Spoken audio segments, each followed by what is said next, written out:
আসসালামু আলাইকুম রহমতুল্লাহি আবরাকাতু। আলহামদুলিল্লাহ, সমস্ত প্রশংসা আল্লাহ সুবহানাহু ওয়া তাআলার জন্য। অতঃপর দুরূদ এবং সালাম বর্ষিত হোক আমাদের প্রিয় নবী রাসূলুল্লাহ সাল্লাল্লাহু আলাইহি সাল্লামের প্রতি। আজকে Quran and modern science episode number 64।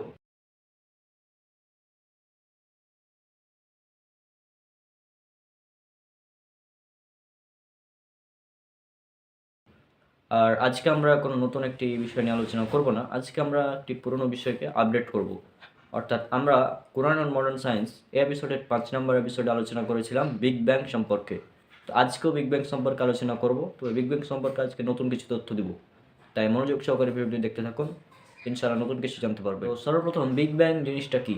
Big bang হচ্ছে মহাবিস্ফোরণ থিওরি, যেটা আধুনিক জ্যোতির্বিজ্ঞানীরা যে মতামত দিয়েছেন বিগ ব্যাং সম্পর্কে, তার মধ্যে এটা হচ্ছে অন্যতম। একটা সময়ে মহাবিশ্বের সমস্ত কিছু, প্রতিটা বস্তু, প্রতিটা গ্রহ নক্ষত্র, সব কিছু একটা বিন্দুতে পুঞ্জীভূত ছিল, অর্থাৎ ওয়ান অ্যাটম বা একটাই অ্যাটম। পরবর্তীতে এটা বিস্ফোরিত হয়।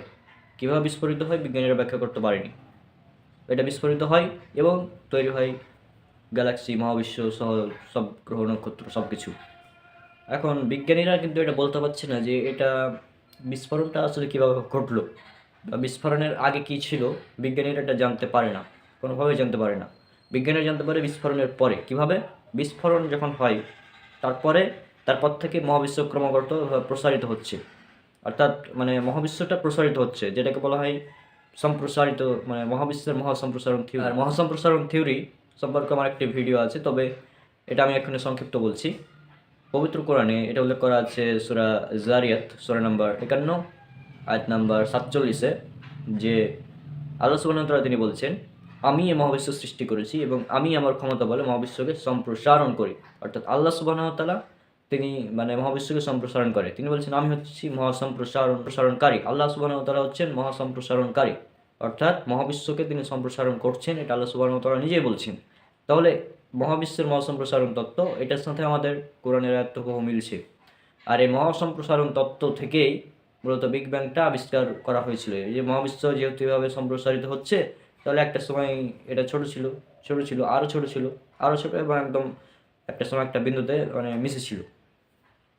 পবিত্র কোরআন আমাদের একই রকম তথ্য দিচ্ছে। এটা উল্লেখ করা আছে সূরা আম্বিয়া সূরা নাম্বার 21 আয়াত নাম্বার 30-এ। আল্লাহ সুবহানাহু ওয়া তাআলা তিনি বলছেন, অবিশ্বাসীরা কি ভেবে দেখে না যে আকাশমণ্ডলী এবং পৃথিবী মিশে ছিল ওতপ্রোতভাবে, অতঃপর আমি উহাকে পৃথক করে দিলাম আর প্রাণবন্ত সমস্ত কিছু সৃষ্টি করলাম পানি থেকে, তবুও কি তারা ঈমান আনবে না? আল্লাহ সুবহানাহু ওয়া তাআলা এখানে অবিশ্বাসী যারা মুসলিম নয়, ভালোভাবে লক্ষ্য করুন, এই একটা কাদেরকে উদ্দেশ্য করে বলা হচ্ছে? যারা মুসলিম নয়, যারা অমুসলিম, যারা অবিশ্বাসী, তাদেরকে উদ্দেশ্য করে আল্লাহ সুবহানাহু ওয়া তাআলা বলছেন যে অবিশ্বাসীরা কি ভেবে দেখে না যে আকাশমণ্ডলী এবং পৃথিবী মিশেছিল ওতপ্রোতভাবে, অতঃপর আমি উহাকে পৃথক করে দিলাম। অর্থাৎ এখানে বিগ ব্যাং সম্পর্কে ইঙ্গিত দেওয়া হচ্ছে। কারণ দেখুন, আকাশমণ্ডলী এবং পৃথিবী যেটা আমরা পৃথিবীতে বসবাস করছি, এবং আকাশমণ্ডলী যা মহাবিশ্বে যা কিছু আছে, সব কিছু একত্রে মিশেছিল, ওতপ্রোতভাবে মিশেছিল। পরবর্তীতে আল্লাহ সুবহানাহু ওয়া তাআলা উহাকে পৃথক করেছেন। এখন বিজ্ঞানীরা বলছে সব কিছু আকাশে বিজ্ঞানী যেটা বলছে মহাবিশ্ব সহ সব কিছু একটা বিন্দুতে ছিল, একসাথে মিশেছিল। তারা বলছে একসাথে মিশেছিল, কিন্তু তাদের ধারণা অনুযায়ী এটা এক অ্যাটমের চেয়েও ক্ষুদ্র বা অনেক ছোট ছিল। আল্লাহ সুবহানাহু ওয়া তাআলা বলছেন যে এটা একসাথে মিশেছিল। তারপর আল্লাহ সুবহানাহু ওয়া তাআলা বলছেন আমি উহাকে পৃথক করলাম। বিজ্ঞানীরা বলছে যে এটা কোনো এক শক্তির মাধ্যমে বিস্ফোরিত হয়।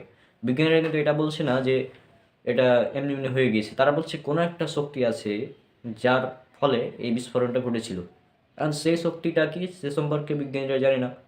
সে সম্পর্কে আমাদের কোরআনে স্পষ্টভাবে তথ্য দেওয়া আছে যে এটা আল্লাহ সুবহানাহু ওয়া তাআলা তিনি পৃথক করেছেন।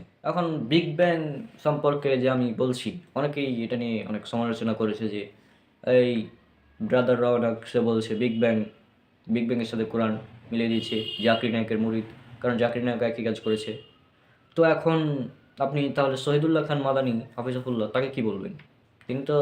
আমরা তো ভিডিওতে বলছি, তিনি তো তার তাফসিরে নিয়ে এসেছেন এটা বিগ ব্যাং সম্পর্কে।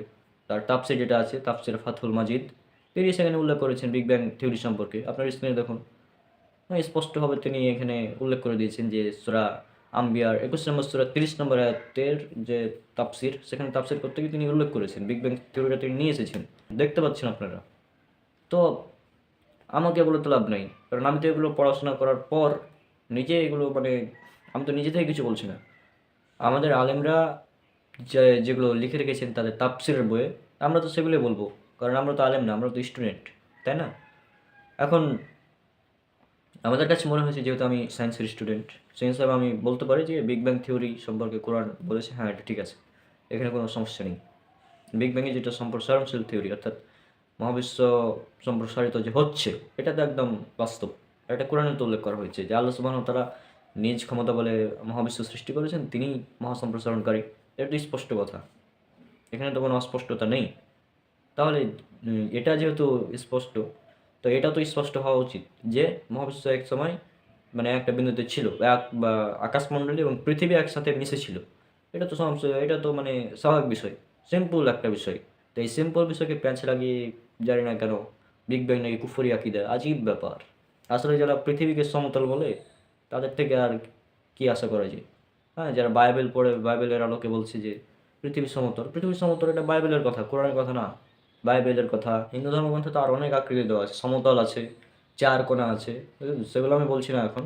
পরবর্তীতে যদি কেউ এগুলো নিয়ে কথা বলে, তখন আমরা একটি লাইভে বিস্তারিত এগুলো নিয়ে আলোচনা করব, যে কোন ধর্মগ্রন্থে পৃথিবীর আকৃতি কেমন বলা হয়েছে। সেটা আমরা লাইভে একদম প্রমাণ সহ দেখিয়ে দেবো যে কী কী বলা হয়েছে, সেগুলো আমরা পরে করবো ইনশাল্লাহ। তো যাই হোক, আশা করছি আপনারা বুঝতে পেরেছেন যে এটাই ছিল মূলত বিগ ব্যাং থিওরি। আর বিগ ব্যাং থেকেই যে হঠাৎ করে মহাবিশ্ব তৈরি হয়ে গেছে, বিষয়টা তেমন না। বিগ ব্যাংয়ের পর আছে মানে 6টা একটা লম্বা ধাপ আছে, যেটা আমরা আমাদের কোরআন অ্যান্ড মডার্ন সায়েন্সের এপিসোড 22 থেকে 25-এর মধ্যে আলোচনা করেছি এই বিষয়গুলো নিয়ে। তো সেই এপিসোডগুলো আপনারা দেখবেন।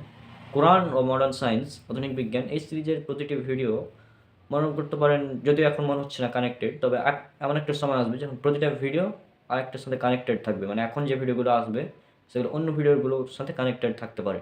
সুতরাং আপনারা সবগুলো সিরিজের, মানে এই সিরিজের পর্যন্ত 64 আজ পর্যন্ত হলো, এই 64টা এপিসোড আপনারা দেখবেন। দেখার পর আপনাদের কাছে স্পষ্ট হয়ে যাবে যে কোরআন এটা মানুষের রচিত কিতাব নয়, এটা হচ্ছে মহান সৃষ্টিকর্তা আল্লাহ সুবহানাহু ওয়া তাআলার কিতাব। আল্লাহ সুবহানাহু ওয়া তাআলা তিনি মানব জাতির হেদায়েতের জন্য এই কিতাব পৃথিবীতে পাঠিয়েছেন। তো আজকে আমরা এখানেই শেষ করছি। ইনশাআল্লাহ দেখা হবে পরবর্তী ভিডিওতে। সবাই আমার জন্য অনেক অনেক দোয়া করবেন। আসসালামু আলাইকুম ওয়া রাহমাতুল্লাহি ওয়া বারাকাতুহু।